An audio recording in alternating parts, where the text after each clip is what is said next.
determined have been determined. The final game, Western Conference playoffs with the Clippers beating the Warriors. It took them extra time. And so the Warriors find themselves in the play-in. The Lakers finished third, the Nuggets fourth, Clippers fifth, T-Wolves sixth. They all are in the playoffs. So we will start with the Lakers and Minnesota. The T-Wolves have won 8 of their last 9 games. So, Chandler, I'll start with you.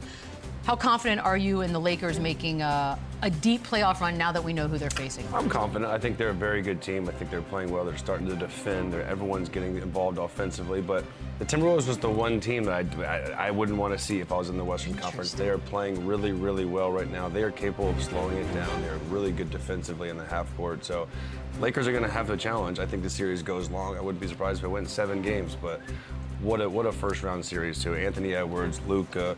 Julius Randle, to me, is the X factor. Like, can he offset LeBron? Can he have a better series than LeBron James? Like, he's got to be great. He's got to be productive. But I think it's going to be the best series of all the first round. That's going to be a tall task with Julius Randle.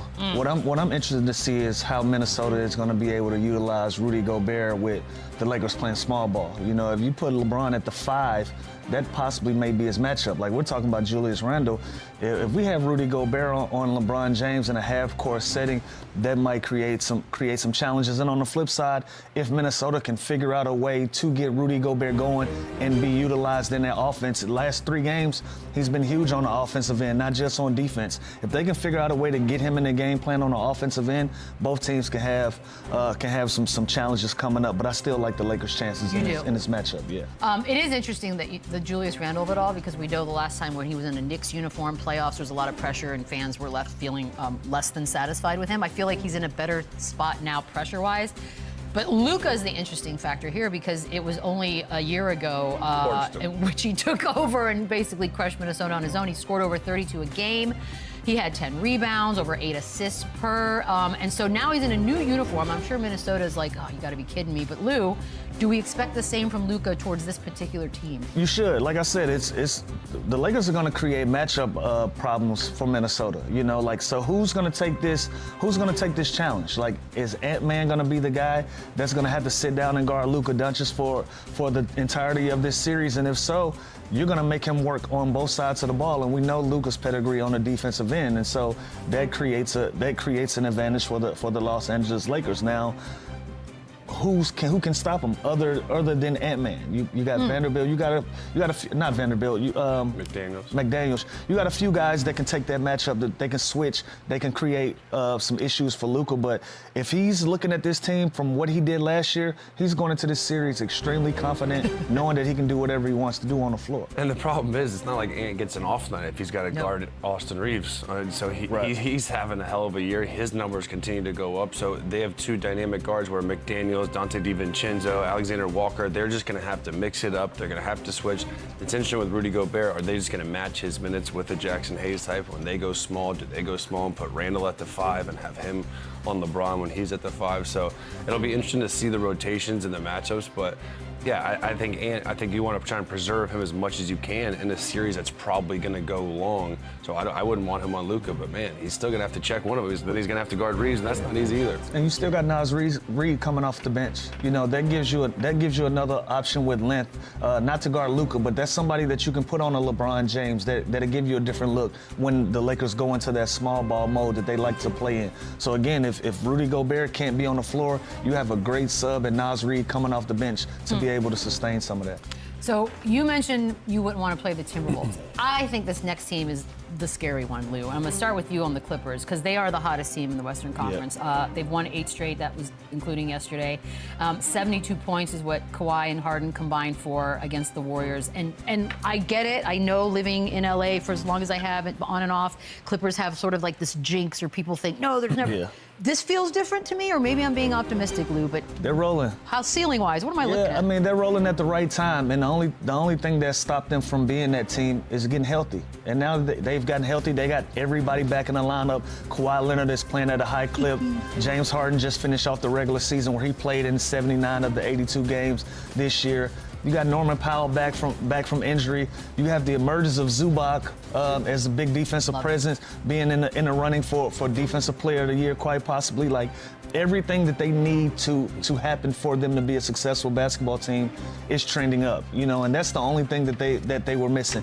They were missing the health. Now that they have everybody back in the lineup, made some trades that work out. You brought Bogey in to give you some three-point shooting. Let's shine a light on Chris Dunn as well.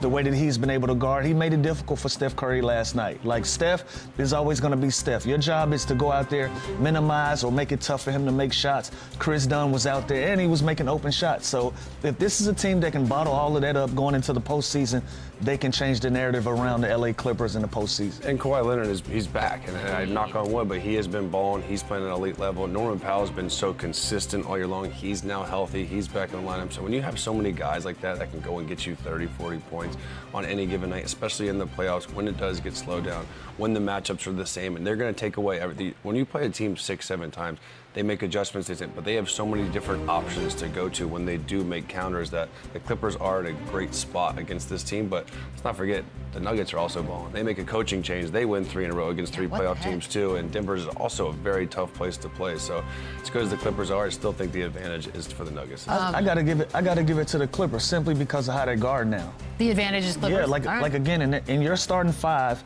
James Harden is the only person that you can seek out for a matchup problem. Other than that, they got really good defensive players that can cover up a lot of holes. Like, you got Chris Dunn, you got Kawhi Leonard, you got Zubac, you got Zoo at the rim, you got Norman Powell. All of these guys have defensive pedigrees, and at the same time, like Chandler just mentioned, they can go on the other end and get you a bucket as well.